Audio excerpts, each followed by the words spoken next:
우리의 신앙의 기준은 성경입니다. 아멘. 오늘은 그런 이야기를 하면서 말씀을 하려고 그러는데요. 오늘 본문 말씀은 예수님께서 이제 마지막 십자가를 치시기 바로 전날 밤에 겟세마네에서 기도하셨잖아요. 근데 이제 겟세마네 동산에서 기도를 마치신 후에 붙잡히시는 장면인데, 여기에 두 종류의 사람들이 등장을 해요. 하나는 이제 예수님을 붙잡으러 온 사람들이고, 가룟 유다를, 예수님의 제자였죠. 예수님의 제자 가룟 유다를 가룟 유다 인도하에 대상들과 유다 백성들이, 장로들이 보낸 무리들, 큰 무리다 보니까 사람들이 제법 많은가 봐요. 칼과 뭉치를 들고 겟세마네 예수님을 잡으려고 온 거죠. 47절 말씀이 그 내용입니다.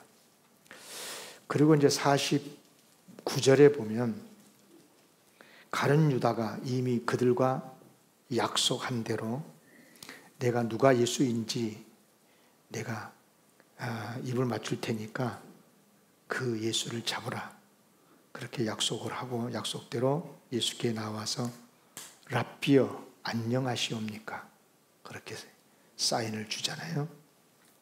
그래서 예수님이 이제 붙잡히게 되는데요. 그런가 하면 예수님을 지키려고 하는 자도 있었어요.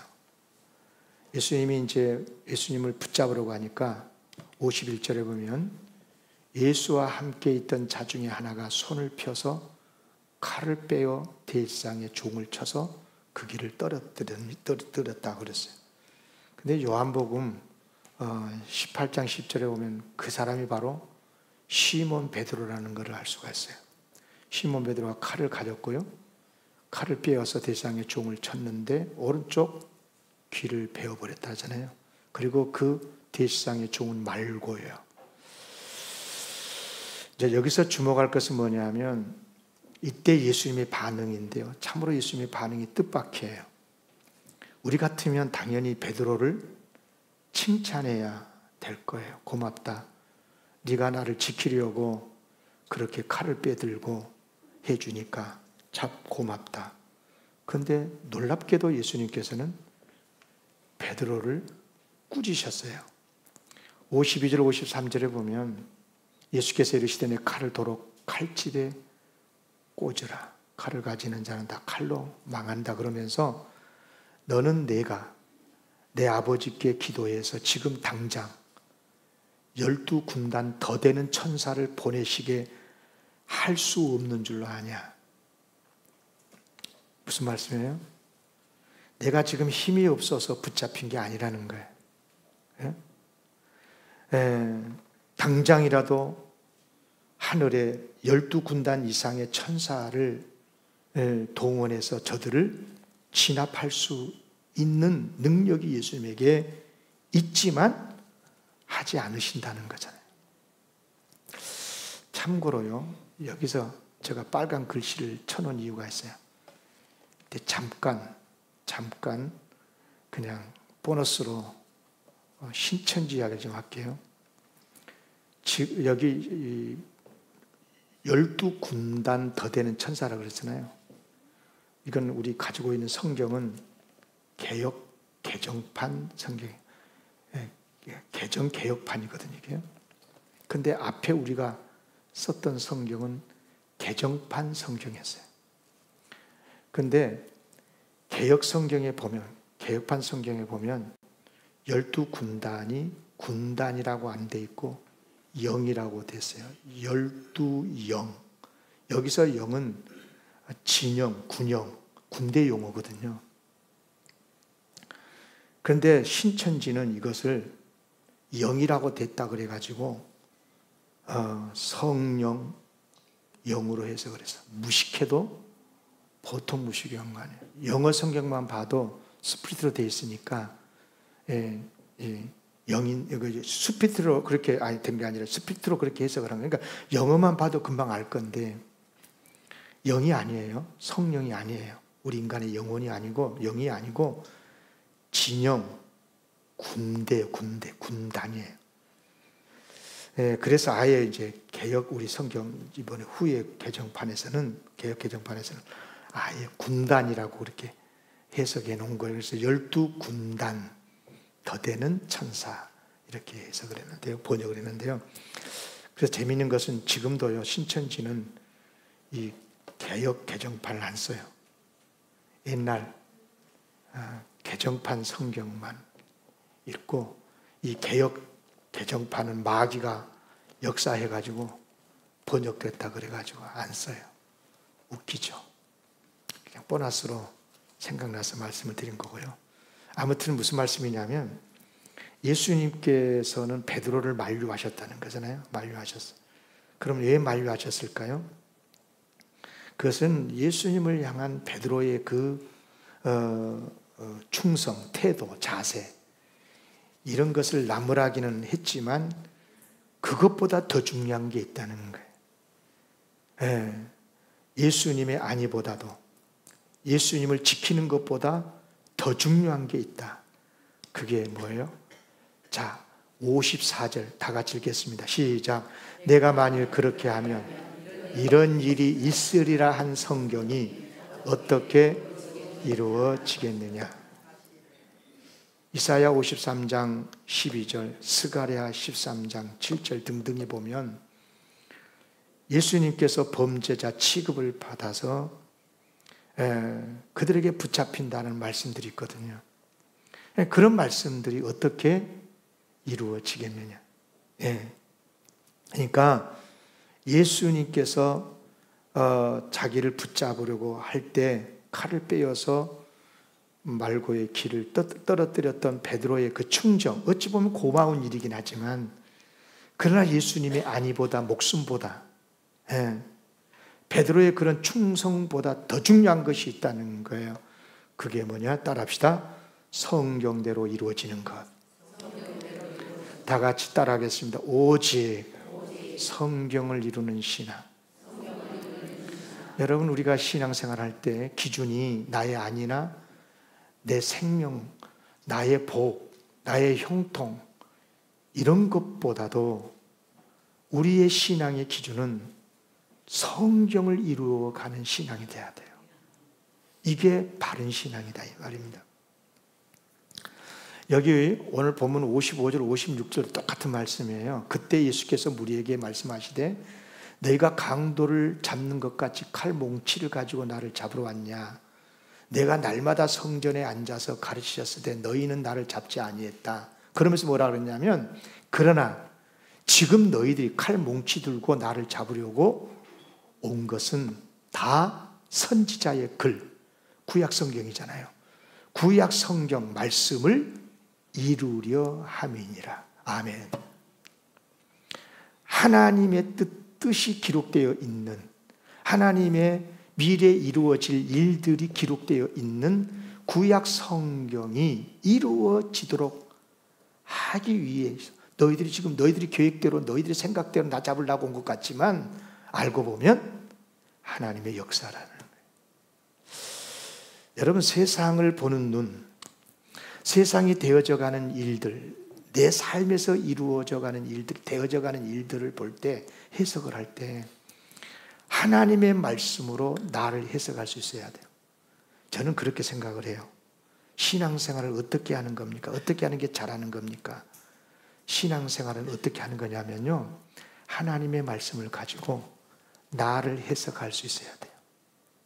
내가 누군가, 내가 왜 이런 일을 하고 있는가, 왜 이렇게 사는가, 내가 왜 이 시대에 사는가, 내가 언제 죽을 건가, 이 모든 것들은 다 하나님의 역사 속에, 섭리 속에서 진행되어진다. 아멘. 네. 거꾸로 되면 안 돼요. 내 생각과 시대 정신을 가지고 성경을 해석하면 꽝입니다. 꽝. 그래서 이단이 생기는 거예요. 사이비가 생기고. 하나님의 말씀을 가지고 시대를 해석할 수 있어야 돼요. 그것이 바르게 해석하는 것입니다. 오늘은 바로 그런 말씀을 들으려고 그래요.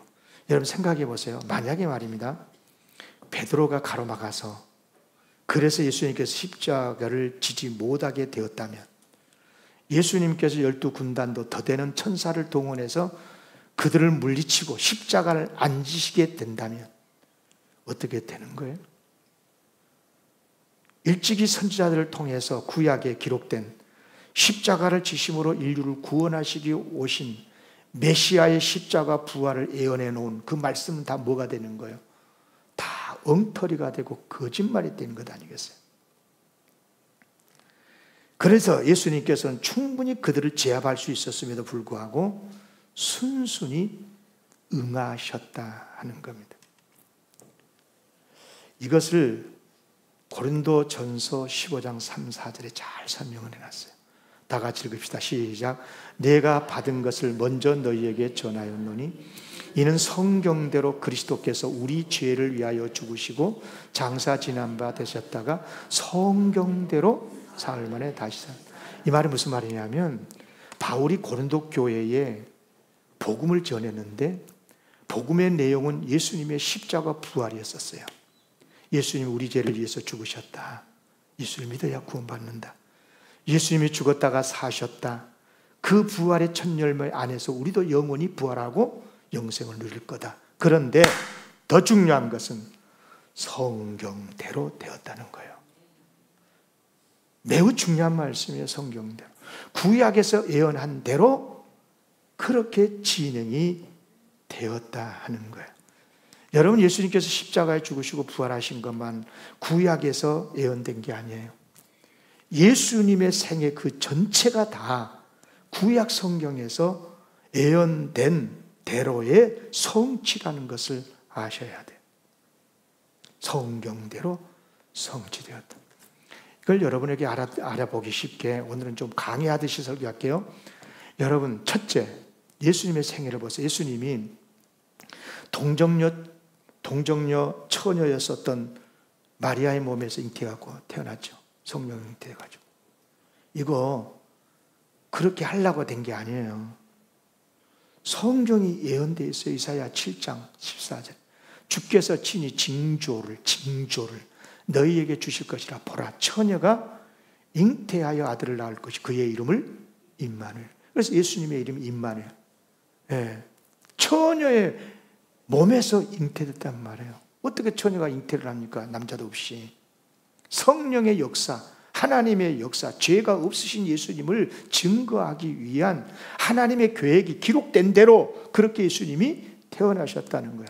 또 하나, 예수님이 베들레헴에서 태어났죠. 어디 그냥 여행하다가 어떻게 그냥 난 게 아니고 우연히 그렇게 된 게 아니라 이 말입니다. 미가서 5장 2절 말씀의 성취예요. 수백 년 전에 예언했던 베들레헴아 에브라다야, 너는 유다 족속 중에 작은 고울이거든요. 그런데 이스라엘을 다스릴 자가 네게서 내게로 나올 것이라. 그의 근본은 상고 영원이다. 영원하시고 상고에 계셨던 그 예수님이 작고 작은 촌락 베들레헴에서 태어난다. 수백 년 전에 예언한 대로 예수님이 베들레헴에 태어나신 거예요. 여러분, 예수님께서 은 30개 가룟유다에 의해서 팔렸죠. 가룟유다가 돈 받고 팔았잖아요. 이거 성경에 있는 거예요. 구약 성경에. 스가랴 11장 12절. 내가 그들에게 이르되 너희가 좋게 여기거든 내 품값을 내게 주고 그렇지 아니하거든 그만두라. 그들이 곧 은 30개를 달아서 내 품값을 삼은지라. 여러분, 예수님께서 십자가에 죽으신 것이 그냥 죽은 게 아니에요. 우리가 받을 고통을 예수님이 대신 받으신 거잖아요. 이사야 선지자가 예언했어요. 그가 찔림은 우리의 허물 때문이고 그가 상함은 우리의 죄악 때문이라. 그가 징계를 받음으로 우리가 평안 누리고 그가 채찍에 맞음으로 우리가 나음을 얻었도다. 아멘. 이런 말씀이 한두 구절에 있는 게 아니에요. 구약에 많이 기록되어 있어요. 십자가만 그런 게 아니에요. 부활도 마찬가지예요. 시편 16장 10절. 이는 주께서 내 영혼을 수월 지옥에 버리지 아니하시며 무덤에 버리지 아니하시며 주의 거룩한 자를 멸망시키지 않으실 것입니다. 영원히 멸망시키지 않은 부활의 첫 열매 되시기 위해서 부활하셨다는 거예요. 이렇듯 하나님께서는 구약 성경에서 이미 선지자들을 통해서 말씀에 주신 그대로 다 이루셨다는 거예요. 예수님의 존재, 예수님의 사역들, 그게 무엇이든 여러분, 이것이 너무 중요한 이야기예요. 왜 중요하냐? 여러분, 예수님의 생애만 그런 게 아니에요. 지금 여러분들의 삶이, 이 지구촌의 역사가 다 알고 보면 하나님의 손 안에서, 하나님의 계획 속에서, 섭리 속에서 운행되고 있다는 거예요. 참으로 아픈 이야기지만 성경에는 인류의 멸망을 말씀하고 있어요. 여러분, 이 지구촌이 멸망을 하려면 이 세상이 타락해야 되는 거예요. 어찌 보면 안타깝지만 이미 하나님의 역사 속에, 다 플랜 속에 들어있고, 그런 가운데서 주님의 사람들을 구원하시고, 그래서 천국을 예비해 두시고, 이런 역사들을 여러분들이 알아야 한다 그 말이에요. 다시 말씀드리면 우리 신앙의 근거가 성경이라 그 말이에요. 성경. 우리가 예수를 믿어서 구원받고 하나님 나라 백성이 된 것, 그냥 어쩌자고 예수를 믿으니까 구원받고 그런 게 아니에요. 그런 이야기가 다 어디 있어요? 성경에서 예언한 대로 된 것이기 때문에 그래요. 여러분, 우리가 믿음이 좋고 하나님을 사랑해서 구원받는 게 아니에요. 그것은 그 다음의 이야기예요. 구원받은 은혜가 감사해서 하나님을 더 사랑하고 하나님께 충성하고 바르게 살고 그런 거지. 예. 우리가 구원받고 하나님의 자녀가 되고 하나님 백성이 되어서 살고 있는 것, 죽어서 천국에서 영생 복락을 누리게 되는 것, 다 하나님의 말씀인 성경에 의해서 착착 진행되고 있다 이 말이에요. 그래서 성경을 우리는 절대적 진리라고 해요. 아무리 시대가 변해도 변치 않는 진리, 이게 절대적 진리예요. 제가 요즘 설교 때마다 여러분에게 말씀을 드리죠. 아무리 상대적인 진리가, 상대적 진리란 말은 진리긴 진리인데 시대에 따라서 변하는 거예요. 예. 전에는 죄인데 지금 죄가 아니고, 전에는 죄였는데 지금은 죄가 아니고 반대일 수도 있고, 이것 보고 시대에 따라서 바뀌는 가치관들, 법들, 이런 게 다 상대적인 진리인 거죠. 그게 필요 없다는 게 아니라, 여러분, 아무리 상대적인 진리가 중요하다고 해도 절대적 진리를 이길 수 없어요. 절대적 진리가 상대적 진리를 이긴다. 절대적 진리가 상대적 진리를 심판하실 때가 있는 줄로 믿으시기 바랍니다. 그래서 우리는 성경만이 절대적 진리로 믿고 살아가는 거예요. 이게 기독교인들이 아니에요? 여러분, 우리 기독교인이잖아요. 기독교의 신앙의 원리가 뭐예요? 무엇을 근거로 해서 신앙생활한가요? 시대정신? 아니에요. 시대 문화? 아니에요. 여론? 아니에요. 하나님의 말씀이에요, 말씀. 하나님의 말씀인 성경. 성경대로 예수 믿는 거고요. 성경대로 하나님 의지하면서 사는 거예요. 그렇게 사는 것이 신앙생활인 거예요. 그런데 교회가 한때 집단적으로 하나님의 말씀을 떠난 때가 있었어요. 중세교회였었어요. 여러분, 1500년, 1400년, 1500년, 1600년 그때 당시에 중세교회가 얼마나 타락했느냐. 여기서 타락했다는 말은 도덕윤리로 말한 게 아니라 아예 하나님의 말씀에서 이탈해버린 거예요. 그래서 종교개혁자들이 아니다 하고 일어난 게 종교개혁 아니겠어요? 중세교회가, 그런데 그 아니다라고 할 때 그 근거가 뭐냐면, 지금도 그런 부분이 있습니다만은 성경보다도 1500년 동안에 기독교의 교회의 전통을 우선하고 하나님의 말씀 성경보다도 교황의 교서, 교황의 칙령, 이런 것들을 하나님 말씀 성경보다 앞세우니까 아닙니다. 교황도 죄인입니다. 교황도 예수 믿지 아니하면 지옥 가는 것입니다 하고 외쳤던 사람들이 종교개혁자들이었어요. 성경만이 진리다. 성경으로 돌아가야 된다. 그렇게 해서 탄생한 교회가 지금 우리 장로교회를 포함해서 이 땅에 많은 개혁교회, 리폼드 처치인 거예요. 기독교 신앙의 근원은 누가 뭐래도 성경인 줄로 믿습니다. 중세 기회를 흔히, 중세 시대를 흔히 르네상스 인문주의 시대라고도 해요. 르네상스 시대. 르네상스 그러면 여러분 딱 떠오른 단어가 있어야 돼요. 근원으로 돌아가자. 아드폰테스라는 게 있어요. 아드폰테스. 이 말은 근원으로 돌아가자면 근원으로. 우리 인간이 근원으로 돌아가자. 근데 르네상스는 근원을 인간으로 봤어요. 그래서 인본주의가 발달하게 돼요. 그런데 그때 종교 개혁자들, 교회 개혁자들은 뭐라고 그러냐면 기독교 신앙의 근원은 성경이다 그랬어요. 그래서 모든 것을 다 성경으로 기준해서 해석을 하기 시작을 합니다. 하나님의 말씀이 성경이기 때문에, 성경이 하나님의 말씀이기 때문에 성경을 읽고 성경을 연구하고, 그래서 종교 개혁자들의 특징은 성경 사람들이었었어요. 대표적으로 두 사람만 언급을 할게요. 대표적으로 종교 개혁을 하면 마틴 루터죠. 마틴 루터. 마틴 루터가 종교 개혁을 일으키고 싶어서 일으킨 게 아니었어요. 그분은 신부였어요. 그런데도 노력하고 교회가 가르친 대로 고행을 해봐도 구원의 기쁨이 없었어요.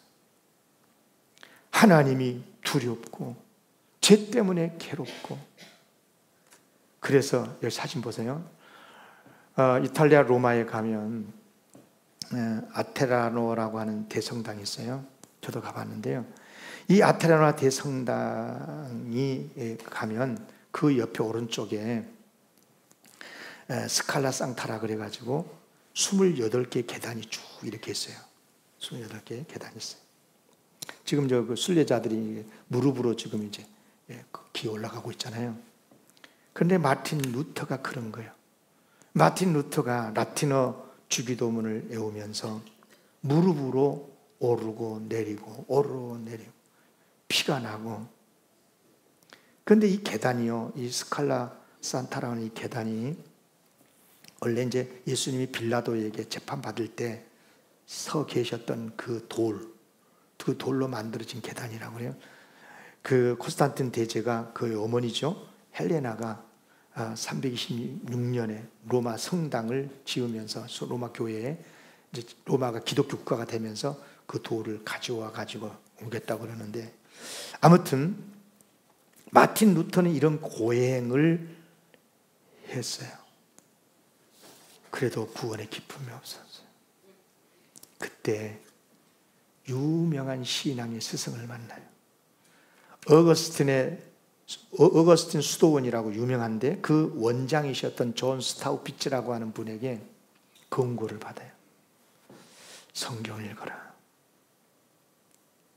그리고 비텐베르그 대학에서 강의를 할 수 있도록 기회를 줘요. 그래서 마틴 루터가 성경을 가르치려고 보니까 그때부터 성경을 연구하기 시작합니다. 신부가. 그러면서 이제 1513년 때부터 시편, 로마서, 갈라디아서, 히브리서, 제가 다 우리 중앙성서신학에서 가르치고 있는 과목들이에요. 제가 이런 성경을 가르친 이유가 있어요. 이게 마틴 루터에서 배운 거예요, 제가요. 이게 바로 기독교의 복음의 핵심 성경이거든요. 그런데 이것을 강의하려면 얼마나 성경을 읽어야 되고 연구를 해야 되겠어요? 그런데 놀랍게도 마틴 루터가 성경을 읽고 연구하면 연구할수록 결론은 이거였어요. 따라합시다. 오직 예수, 오직 믿음, 오직 은혜. 그러세요. 오직 예수를 믿음으로만 구원을 얻는다. 이게 성경의 가르침입니다. 고행으로 구원받는 게 아니다. 이걸 깨닫게 된 거예요. 특별히 마틴 루터가 로마서 1장 17절 말씀에서 무릎을 꿇고 말아요. 다 같이 읽겠습니다. 시작. 복음에는 하나님의 의가 나타나서 믿음으로 믿음에 이르게 하나니 기록된 바 오직 의인은 믿음으로 말미암아 살리라. 잘 보세요, 이 말씀을. 복음이 뭐예요? 예수 그리스도잖아요. 예수 그리스도를 믿음으로 구원받는 게 복음 아니에요? 자, 예수 그리스도를 믿음으로 구원을 받는다는 이른바 하나님이 정하신 하나님의 이것이 복음에 나타나 있다 이 말이에요. 그러면 어떻게 사느냐? 의인은 어떻게 사느냐? 믿음으로 산다는 거예요.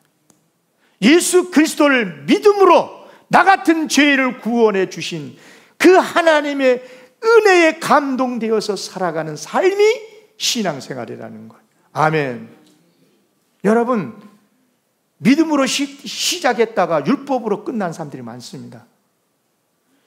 지가 구원받을 때는 예수 그리스도를 믿음으로 구원받다가 해놨다가 믿음에 이르는데, 계속해서 구원받은 의인들은 예수 그리스도를 믿음으로 구원받았으면 그 다음부터도 계속해서 믿음으로 살아야 되는데, 그 다음부터는 뭐라고 그러냐면 정의로 살아야 한다고 가르쳐요. 그러니까 틀려버린 거예요. 교회가요, 잘 가다가 잘못돼 버린 거예요. 새 나가버린 거 밖으로. 따라합시다. 믿음에 이릅니다. 아멘. 끝까지 믿음으로 살아야 되는 겁니다. 그래서 마지막 운명하는 순간에, 여러분 마지막 숨 거둘 때 뭐라고 그래요? 바르게 살았으니까 천국 갈 거예요. 그럴 거예요? 우리 다 죄인인데 예수 그리스도의 십자가 보혈로 용서받았으니까 천국 갈 거예요. 예수님 끝까지 붙드세요. 예수님 이름 부르세요. 그러지 않습니까? 맞아 틀려요. 예수님을 끝까지 믿으시기를 바랍니다. 믿음으로 시작했다가 율법으로 끝나면 안 해. 법으로 끝나면 안 된다 그 말이에요. 또 한 사람이 이야기할게요. 우리 장로교의 창시자이기도 한 칼빈인데, 깔뱅이라고도 하죠. 그 중세기 때는요, 이른바 르네상스 시대라고 그러는데, 르네상스 인문주의로 유명한 대학교가 있었어요. 그게 오를레앙 대학인데, 그 대학의 교수 중에 그 유명한 인문주의자 에라스무스가 있었어요. 아마 다 배웠을 거예요. 교회에서 공부를 할 줄 아는 사람들, 공부했다면. 에라스무스가 가르쳤는데요, 그 학교에 있었는데, 그때 칼빈이 그 학교를 다닙니다. 근데 그때 그 학교의 최고 헬라 학자였던 볼마르라고 하는 교수에게 헬라어를 배우고 능통하게 됩니다. 헬라. 눈 감고도 성경을 읽을 수 있도록 헬라어를 잘 우리 한글 읽듯이 우리가 그것보다 더 쉽게 쉬운 언어로 읽을 수 있을 정도로 헬라어에 능통하게 돼요. 그러면서 이제 이 칼빈이 이른바 언어 헬라어 성경을 읽게 돼요. 읽고 또 읽고 읽으면서 진리의 빛으로 들어가는데, 특별히 고린도후서 7장 10절 말씀에서 칼뱅이 진리를 발견합니다. 복음을. 그게 뭐냐면, 자 같이 읽어봅시다. 시작. 하나님의 뜻대로 하는 근심은 후회할 것이 없는 구원에 이르는 회개를 이루는 것이요, 세상 근심은 세상 근심, 돈 걱정하고 이런 것들은 다 사망에 이르게 하지만, 어떻게 하면 하나님의 뜻대로 살까? 하나님을 기쁘시게 할까? 어떻게 하면 구원에 이를까? 이런 하나님의 뜻대로 하는 근심은 뭐냐? 후회할 것이 없는 구원에 이르게 하는 회개다. 그러면 여기서 말하는 구원에 이르게 하는 회개가 뭐냐? 당시 중세교회는 고행이라고 가르쳤어요. 그런데 칼뱅이 깨달은 거예요. 아니다. 고행이 아니다. 구원에 이르게 하는 회개는 죄에 대해서 아파하고 고통해하고 통회하고 하나님 앞에서, 주님 앞에서 나의 죄를 용서해 달라고 주님 앞에 죄를 고백하고, 그럴 때 사랑의 하나님께서 만족해 하시면서 그 은혜로 베풀어 주신 구원을 받는 것, 이게 진정한 회개라고 칼빈이 깨닫게 된 거예요. 구원은 결코 고행이 아니다. 고행을 통해서 구원받는 것이 아니다. 죄에 대해서 원통히 여기고 죄를 아파하고 괴로워하면서 하나님 앞에 엎드려 주 예수 그리스도 십자가의 은총을 의지할 때 하나님의 의가 내 안에서 이루어지면서 하나님께서 만족해 하시면서 베풀어 주신 그 은혜의 구원, 그 구원은 오직 회개로만 이루어진다. 아멘입니까?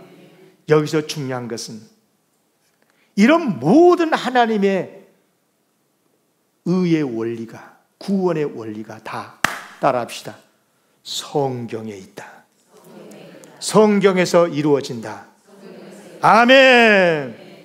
전통도 아니고 역사도 아니고 누가 기도했다가 계시받아서 한 것도 아니고 기록된 성경 안에서 오직 예수, 오직 믿음, 오직 은혜, 이 모든 비밀은 다 성경에 있다. 그래서 깔뱅은 따라합시다. 오직 성경, 솔라 스크라투라라고 외쳤던 거예요. 정말 옳습니다. 우리의 신앙은 오직 성경에 근거한 줄로 믿습니다. 여러분, 예수를 믿으면 구원받는다, 천국 간다, 예수님의 십자가 은총을 의지하면 죄 용서받는다, 의에 이른다. 어떻게 알았어요? 누가 가르쳐 줍니까? 목사가요. 그럼 목사는 그걸 어떻게 알았대요? 성경에서 알았어요. 성경은 우리 신앙의 믿음의 유일한 기준입니다. 우리 영광교회가 속해 있는 교단이 대한예수교 장로의 통합측입니다. 교단이 되려면 교단을 운영하는 모든 기본이 되는 헌법이라는 책이 있습니다. 헌법. 우리나라도 헌법이 제일 큰 법이 있듯이 교단도 가장 큰 법이 헌법인데, 헌법에는 제1편, 2편, 3편 이런 게 있어요. 제1편이 교리예요. 교리. 근데 교리 중에 일부가 사도신경. 우리의 신앙의 기준은 사도신경이라는 거예요. 일부가. 2부가 신조입니다. 신조. 제2부가 신조인데 1번이 뭐냐? 성경. 뭐라고 말했느냐? 신구약 성경은 하나님의 말씀이니 신앙과 행위에 대하여 정확무오한 유일의 법칙이다. 같이 읽을까요? 신구약 성경은 시작. 신구약 성경은 하나님의 말씀이니 신앙과 행위에 대하여 정확무오한 유일의 법칙이다. 사랑하는 성도 여러분에게 진심으로 부탁하고, 여러분의 담임 목사로서 진심으로 여러분에게 권합니다. 여러분의 생각을 하나님의 말씀인 성경에 내려놓으십시오. 사람은 저도 포함해서 어느 누구라도 다 성장 과정 속에서 나름의 익숙해진 자기 생각이 있어요. 아버지 때로부터, 할아버지, 조상 때부터 내려오는 내가 살았었던 고장, 그 지역의 정서가 있고 그 집안에 관습이 있고 익숙해진 관습, 선입견도 생기고, 중요한 것은 기독교인이 되었다면 그 모든 것을 성경 앞에 내려놓을 수 있어야 돼요. 그래야 신앙인이 바르게 됩니다. 전통과 법도 마찬가지. 전통과 법을 가지고, 규칙을 가지고 말씀을 해석하면 안 돼요. 말씀으로, 성경으로 내 삶의 전통과 관습과 문화와 모든 제도를 설명할 수 있어야 돼요. 해석할 수 있어요. 하나님의 말씀인 성경으로 우리 영광교회를 해석할 수 있어야 돼요. 하나님의 말씀인 성경을 가지고 나라고 하는 존재를 해석할 수 있어야 돼요. 나는 누군가? 말씀에서 찾아야 돼. 내가 어떻게 살아야 되는가? 성경에서 찾아야 돼. 아멘. 내 생각에서 하나님의 말씀을 해석하면 틀려요. 틀리기가 쉬워요. 꼭 기억하셔야 됩니다.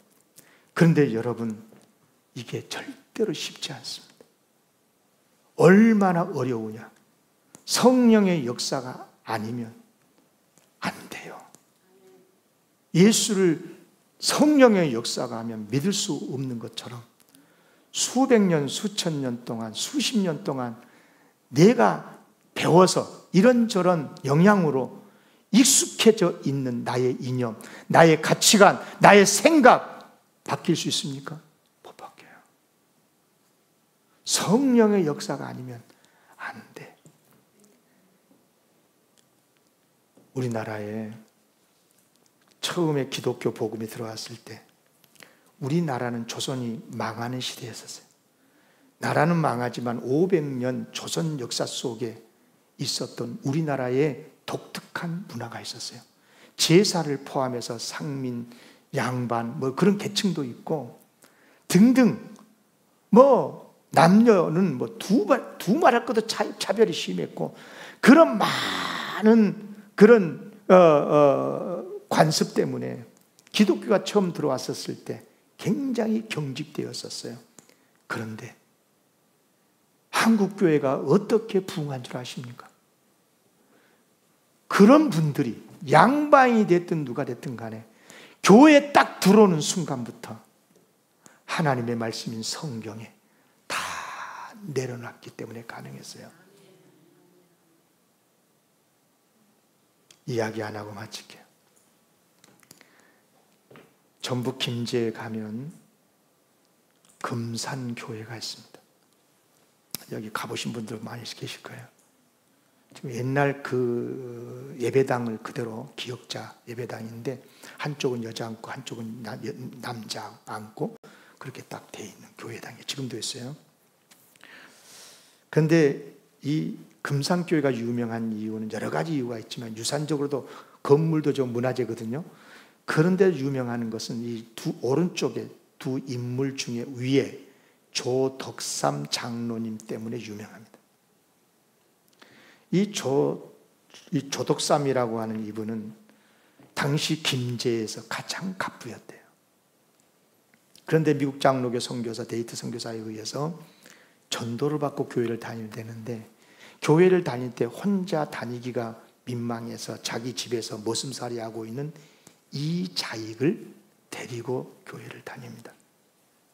그리고 1905년에 함께 같은 날 세례를 받습니다. 그리고 집사도 되고 영수까지 함께 되고 드디어 1907년에 금산교회 역사 이래 처음으로 장로를 피택하는 공동의 투표를 합니다. 그런데 놀랍게도 머슴 종이 이자익이 조덕삼을 제치고 장로로 피택이 되어버렸어요. 성도들도 다 놀랐어요. 이거 어쩌면 좋으냐. 조덕삼은요, 김제에서 최고 갑부예요. 부자 정도가 아니에요. 여러분, 교회 저 땅, 교회에 있는 저 땅도 이분이 헌다고 그랬어요. 교회 재정 99%가 대부분 이 부분이 담당하고 있었어요. 교회를 다니는 대부분의 성도들이 다 조덕삼의 소장농들이에요. 나이도 조덕삼이 15살 더 위야, 이자익보다. 게다가 이자익은 예부에서 왔어요. 마산 출신이에요.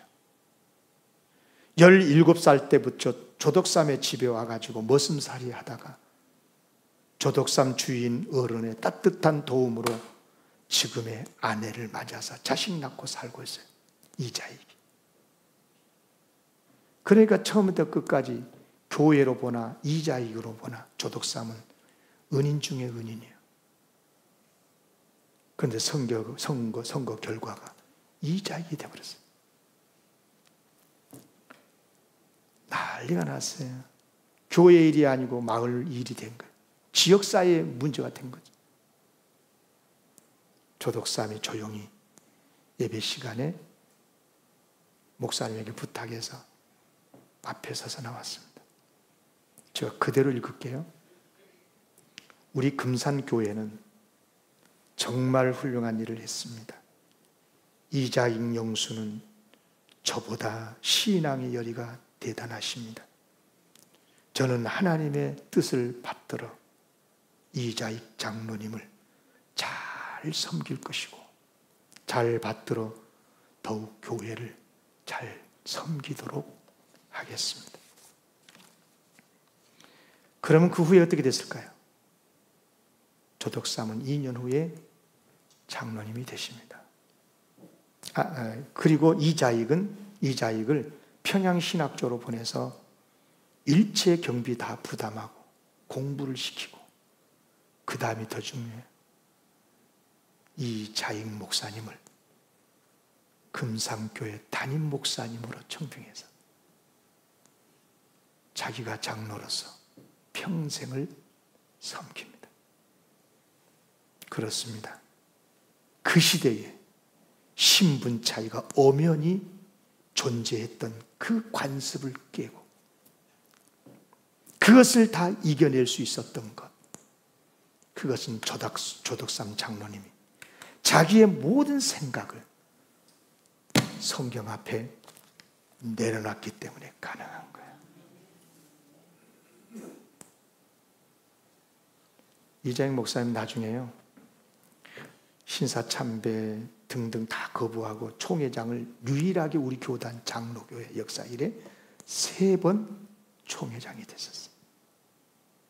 한 번도 어려운데. 그리고 1954년, 지금도 있죠, 대전신학대학교를 세우게 되십니다. 성경 따라 하는 결론이에요. 저는 우리 영광교회 성도님들에게 진심으로 부탁합니다. 우리의 신앙의 기준은 누가 뭐래도 성경이어야 합니다. 지금 제가 설교하고 있는 우리 영광교회 강단에서 선포되는 모든 설교의 기초는 성경만이어야 합니다. 성경 이려놓고 딴소리 하면 안 되는 거예요. 요즘 저는 저의 이제 목회를 정리할 때가 돼가니까 저의 설교를 포함해서 목회도 체크하고 또 우리 한국교회 강단을 점검하면서 내린 한 가지 슬픈 결론이 있습니다. 우리 한국교회가 너무 하나님의 말씀인 성경에서 이탈해 있다는 것입니다. 여러분, 한국교회의 문제가 타락이라고 생각하십니까? 다 언론의 노예가 돼 있어서 그렇습니다. 한국교회 진짜 문제는 성경이 아니고 강단이 언젠가부터 이념의 노예가 되어 있는 것입니다. 좋게 말하면 신학화되어 있다고 말해요. 성경의 하나님의 말씀이 아니라 역사 속에 신학화되어 있는 신학화 속에 설교를 하고 있는 거예요. 이것은 참으로 위험한 것이 아닐 수 없습니다. 제가 높아심에서 한 번 더 말씀을 드리는데요, 하나님의 말씀, 성경의 하나님의 말씀을 어기는 것은 죄라고 그래요. 그렇죠. 말씀대로 안 한 거니까 죄지요. 주일 성수 안 하고 헌금 안 하고 예배 안 드리고 사람 싸우고 도둑질, 이게 다 죄잖아요. 성경대로 안 한 거니까 죄야. 그런데 신앙의 기준이 성경이 아니고 다른 것이 되는 것은요, 차원이 다른 이야기예요. 이것은 하나님의 말씀을 어긴 죄와 차원이 다른 무서운 일인 거예요. 이단 사이비 취급을 당해야 되는 거예요. 여러분 생각해 보세요. 우리의 신앙의 기준이 성경이었잖아요. 그러니까 성경대로 못했으면 죄를 지은 거고, 죄를 지었으면 죄를 원통히 여기고 회개해야 되잖아요. 그러면 회개한다는 게 뭐예요? 하나님께 돌아가는 거잖아요. 하나님께 돌아간다는 게 뭐예요? 하나님의 말씀이 성경으로 돌아가야 되는 거예요. 이게 바른 회개잖아요. 그런데 성경에 우리의 신앙의 기준이 성경이 아니고 다른 것이 되어 있으면 어디로 돌아가야 되는 거예요? 이게 이단이지 뭐예요? 여러분, 진심으로 축복합니다. 우리의 신앙은 누가 뭐래도 성경이라는 것을 잊지 말고 성경대로 신앙생활하되 만약에 성경대로 못 살 때가 있다면 회개하고 다시 성경으로 돌아가시기를 주의 이름으로 축원합니다. 성경대로 이루어지는 삶, 이것이 신앙생활입니다. 기도하겠습니다. 하나님 아버지.